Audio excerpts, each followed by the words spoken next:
ഒരു നിർബന്ധമായിട്ടുള്ള അബോർഷൻ നടത്തിയിട്ടുണ്ട്. അതിനുവേണ്ടി വലിയ രൂപത്തിലുള്ള കമ്പൽഷൻ നടത്തിയിട്ടുണ്ട്. ഭീഷണി വന്നിട്ടുണ്ട്. എനിക്ക് കൊന്നുകളയാൻ അല്ലെങ്കിൽ കൊലപ്പെടുത്താൻ അധികം സമയമൊന്നും വേണ്ടല്ലോ എന്ന രൂപത്തിൽ വരെ എന്ന് പറയുമ്പോൾ കൃത്യമായിട്ടുള്ള കമ്പൽഷനാണ്, ഭീഷണിയാണ്. അത്തരത്തിൽ തന്നെ കുറ്റകൃത്യം നടന്നിട്ടുണ്ട് എന്നതാണ് വ്യക്തമാക്കുന്നത്. ഷെറിൻകുമാർ, ഇതിപ്പോ 4ാമത്തെ ദിവസവും കേരളത്തിൽ വളരെ സജീവമായി പാലക്കാട് MLA ഉൾപ്പെട്ട ലൈംഗിക അപവാദ കേസുകൾ ചർച്ചയായിക്കൊണ്ടിരിക്കുകയാണ്. ഇന്ന് ഏറ്റവും ഒടുവിലായി ഒരു ഓഡിയോ സന്ദേശം കൂടി പുറത്തു വന്നിട്ടുണ്ട്. അതൊരു ഫോൺ കോൾ റെക്കോർഡാണ്. ഗർഭചിത്രം നടത്തിയില്ലെങ്കിൽ അതെനിക്ക് ശ്രേയസ്കരമായിരിക്കില്ല എന്ന് തുടങ്ങി ഏറ്റവും ഒടുവിൽ അത് താൻ എന്നെ കൊല്ലുമോ എന്ന് അവർ ചോദിക്കുന്നതും, കൊല്ലാനാണെങ്കിൽ എനിക്ക് സെക്കൻഡുകൾ പോരെ എന്ന് MLA മറുപടി പറയുന്നതും ഒക്കെ നമുക്ക് ആ ഓഡിയോ സന്ദേശത്തിൽ കേൾക്കാം. ഇത് ധാർമ്മിക പ്രശ്നത്തിനപ്പുറത്തേക്ക് നിയമപ്രശ്നത്തിലേക്ക് നീങ്ങും എന്ന് വിചാരിക്കുന്നുണ്ടോ? ഇതുവരെ ഒരു കേസ് പോലും, ഒരു FIR പോലും രാഹുൽ മാങ്കൂട്ടം എന്ന പാലക്കാട് MLAക്കെതിരെ ഇട്ടിട്ടില്ല. FIR ഇടാൻ പര്യാപ്തമായ കാര്യങ്ങൾ ഇതിനോടകം പുറത്തു വന്നിട്ടുണ്ട് എന്ന് തോന്നുന്നുണ്ടോ? ഇവിടെ 5ഓളം പരാതികൾ കഴിഞ്ഞ 3 ദിവസമായിട്ട് പുറത്തു വന്നിട്ടുണ്ട്. ഏറ്റവും ആദ്യം ഒരു യുവ നടിയാണ് ആരോപണങ്ങളുമായിട്ട് രംഗത്ത് വന്നത്. ആ നടി പേരു പറഞ്ഞില്ല, ബാക്കി എല്ലാ കാര്യങ്ങളും ഇതിലേക്ക് സൂചിപ്പിക്കുന്ന എല്ലാ സൂചനകളും നൽകി.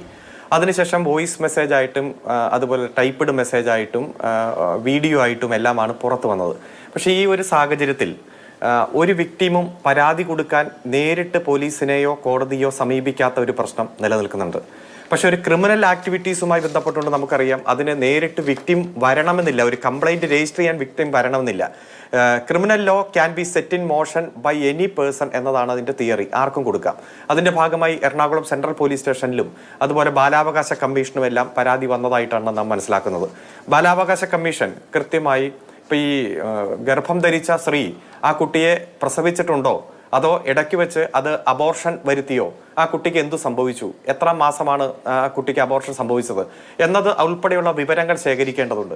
അങ്ങനെ വിവരം ശേഖരിക്കാൻ വേണ്ടി ഇതിന്റെ വസ്തുത പരിശോധിക്കാനാണ് ബഹുമാനപ്പെട്ട DGPക്ക് ആ പരാതി അയച്ചു കൊടുക്കുകയും ഈ വിക്ടിമിനെ കണ്ടെത്താൻ വേണ്ടിയിട്ടുള്ള ശ്രമം നടക്കുന്നത്. ഏതെങ്കിലും തരത്തിൽ വിക്ടിമിനെ കണ്ടെത്താതെ ഒരു കേസ് രജിസ്റ്റർ ചെയ്യുകയോ തുടർ നടപടിയായിട്ട് പോയാൽ ഇതിൽ കുറ്റം ആരോപിക്കപ്പെട്ട യുവ MLAക്ക് ജാമ്യം കിട്ടാനും ഈ കേസ് റദ്ദാക്കിയെടുക്കാനും വസ്തുതാപരമല്ല എന്ന രൂപത്തിൽ കോടതി അപ്രോച്ച് ചെയ്ത് ബെനിഫിറ്റ് ആയിട്ടുള്ള ഒരു സാഹചര്യം ഒരുക്കാൻ കഴിയും. അതുകൊണ്ട് ബഹുമാനപ്പെട്ട DGP ഇതിലെ ഇരയെ കണ്ടെത്തി വസ്തുതകൾ കൃത്യമായി പരിശോധിച്ച് ഏതെങ്കിലും തരത്തിൽ ഈ പ്രഗ്നൻസി അബോർട്ട് ചെയ്തത് നിർബന്ധമായിട്ടാണോ കൺസെന്റിന് വിരുദ്ധമായിട്ടാണോ എന്നതിനെ കുറിച്ചുള്ള തെളിവ് ശേഖരണമാണ് നടത്തേണ്ടത്. അത് നടക്കുന്നുണ്ട് എന്നതാണ് ഞാൻ മനസ്സിലാക്കുന്നത്. രണ്ടാമത്തെ കാര്യം, വനിതാ കമ്മീഷനെ സംബന്ധിച്ചിടത്തോളം സെക്ഷൻ 17(1)B പ്രകാരം നേരിട്ട് കേസെടുക്കാൻ ഭാഗത്തിലുള്ള സാഹചര്യമുണ്ട്. അത് unfair practice has been done against A woman എന്ന രൂപത്തിൽ ഒരു റിട്ടേൺ ആയി കംപ്ലൈന്റ് കിട്ടിയാലും കേസെടുക്കാം. റിട്ടേൺ ആയിട്ടല്ല, വസ്തുതകളിൽ നിന്നോ വിവരങ്ങളിൽ നിന്നോ വാർത്തകളിൽ നിന്നോ ഒരു സ്ത്രീക്കെതിരെ അൺഫെയർ പ്രാക്ടീസ് നടന്നിട്ടുണ്ട് എന്ന് ബോധ്യപ്പെട്ടാൽ വനിതാ കമ്മീഷന് കേസെടുക്കാം. വനിതാ കമ്മീഷൻ നേരിട്ട് കേസെടുത്തു. അവരും വിവരശേഖരണം നടത്തുകയാണ്. കൃത്യമായിട്ടുള്ള തെളിവുകളുടെ അകമ്പടിയോടെ മുന്നോട്ട് പോകാൻ കഴിയും. പക്ഷെ ഇന്നും പുറത്തു വന്നിരിക്കുന്ന വിവരങ്ങൾ വ്യക്തമാക്കുന്നത് ഒരു നിർബന്ധമായിട്ടുള്ള അബോർഷൻ നടത്തിയിട്ടുണ്ട്.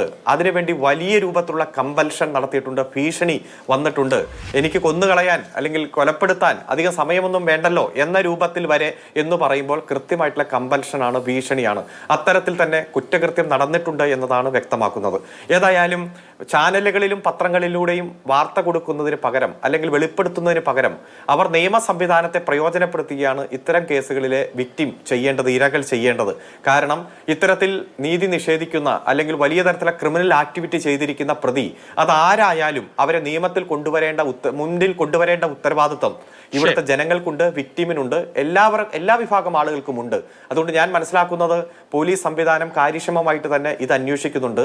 ആദ്യം തെളിവ് ശേഖരിക്കുക, അതിനുശേഷം കുറ്റകൃത്യം രജിസ്റ്റർ ചെയ്ത് മുന്നോട്ട് പോകുക എന്നതാണ് ഇതിലൊരു തന്ത്രം. കാരണം എന്താ വെച്ചാൽ വിക്ടിം ഡയറക്റ്റ് ആയിട്ട് വന്നാൽ first register the case and then investigate എന്നതാണ്. എന്നാൽ ഇവിടെ വിക്ടിം ആരും റിട്ടേൺ കംപ്ലൈന്റ് ആയിട്ട് വരാത്തതിനാൽ പൊതുമണ്ഡലത്തിൽ നടന്ന ഒരു ഒഫൻസ് എന്ന രൂപത്തിൽ മറ്റുള്ളവരാണ് പരാതി കൊടുത്തിരിക്കുന്നത്, മൂന്നാമൻ സ്ട്രേഞ്ചർ ആണ് പരാതി കൊടുത്തിരിക്കുന്നത് എന്നതുകൊണ്ട് തന്നെ first investigate then register A case എന്ന രൂപത്തിൽ തന്നെ അന്വേഷണ ഏജൻസി മുന്നോട്ട് പോകുന്നു എന്നതാണ് ഞാൻ മനസ്സിലാക്കുന്നത്. ഏതായാലും ഗുരുതരമായിട്ടുള്ള ആരോപണങ്ങളാണ് പുറത്തു വന്നിരിക്കുന്നത്. ഓരോ ദിവസവും ഞെട്ടിപ്പിക്കുന്ന വിവരങ്ങളാണ് പുറത്തു വരുന്നത്. ആദ്യം വന്ന വോയിസ് മെസ്സേജിൽ എനിക്ക് എന്റെ സ്വന്തം അമ്മയുടെ മുഖത്ത് പോലും നോക്കാൻ കഴിയുന്നില്ല, കാരണം അത്രയധികം ഞാൻ വേദനിച്ചിരിക്കുന്നു, ഞാൻ തകർക്കപ്പെട്ടിരിക്കുന്നു, എൻ്റെ ജീവിതം നശിച്ചിരിക്കുന്നു എന്ന രൂപത്തിലുള്ള വെളിപ്പെടുത്തലുകൾ വന്നു. ഇന്നും വളരെ വലിയ രൂപത്തിൽ ഹൃദയം തകരുന്ന ശബ്ദത്തോടെ ആ പെൺകുട്ടി സംസാരിക്കുന്നതും ഇതിൽ കുറ്റം ആരോപിക്കുന്ന യുവ MLA-യുടെ ശബ്ദമെല്ലാം വളരെ കൃത്യമായി നമുക്ക് ഇന്നയാളാണെന്ന് ഐഡന്റിഫൈ ചെയ്യുന്ന തരത്തിൽ തന്നെയാണ് വന്നിരിക്കുന്നത്. എന്നെ സ്നേഹം കൊണ്ടല്ല കാണാൻ വരുന്നത്, എനിക്കറിയാം, എനിക്ക് നല്ലപോലെ അറിയാം, തന്റെ ടെൻഷൻ മാറിക്കിട്ടണം, അതിന് ഞാനൊരു വസ്തുവാണ്, എന്നിട്ട് എന്തെങ്കിലും കലക്കി തന്ന് എന്നെ കൊല്ലാനാണോ എന്നുള്ള ചോദ്യം. അപ്പോൾ എടോ, എനിക്ക് തന്നെ കൊല്ലാനാണെങ്കിൽ എത്ര സെക്കൻഡ് വേണമെന്നാണ് വിചാരിക്കുന്നത് എന്നാണ് ആ ശബ്ദം അവസാനിക്കുന്നത്. അപ്പൊ അതിലെല്ലാ തരത്തിലുമുള്ള ആങ്സൈറ്റിയും വിഷമവും എല്ലാം ആ പെൺകുട്ടി രേഖപ്പെടുത്തുന്നു. അതുപോലെ നല്ല ഭീഷണിയുടെ കാര്യത്തിൽ എൻ്റെ ഭാവിയും രാഷ്ട്രീയ ഭാവിയും മറ്റുമെല്ലാം തകരും, അതുകൊണ്ട് വയറ്റിൽ വളരുന്ന ഈ കുട്ടി ജീവിച്ചിരിക്കാൻ പാടില്ല എന്ന രൂപത്തിൽ വലിയ തരത്തിൽ ഭീഷണിയും കമ്പൽഷനും എല്ലാം ഈ കേസിലെ കുറ്റം ആരോപിക്കപ്പെടുന്ന യുവ MLA-യുടെ ഭാഗത്തുനിന്നും വരുന്നു.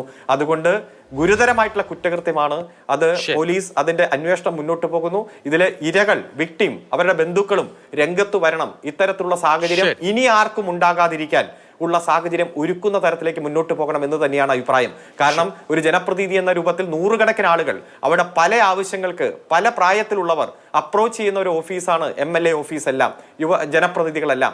അപ്പോൾ ഇത്തരം കുറ്റകൃത്യങ്ങൾ നടക്കുന്ന ഒരു സാഹചര്യം ഉണ്ടായാൽ ഭാവിയിൽ നമുക്കൊന്നും കൈപ്പിടിയിൽ ഒന്ന് ഊഹിച്ചെടുക്കാൻ പറ്റാത്ത തരത്തിലേക്കുള്ള ഗുരുതരമായിട്ടുള്ള സാഹചര്യം ഉണ്ടാകും എന്നതുകൊണ്ട് തന്നെ ഏറ്റവും എഫക്റ്റീവ് ആയിട്ടുള്ള ഇൻവെസ്റ്റിഗേഷൻ ആരംഭിക്കാൻ ഉതകുന്ന തരത്തിൽ ഇതിന്റെ വിക്ടിമുകൾ രംഗത്ത് വരണം എന്നതാണ് സൂചിപ്പിക്കുന്നത്.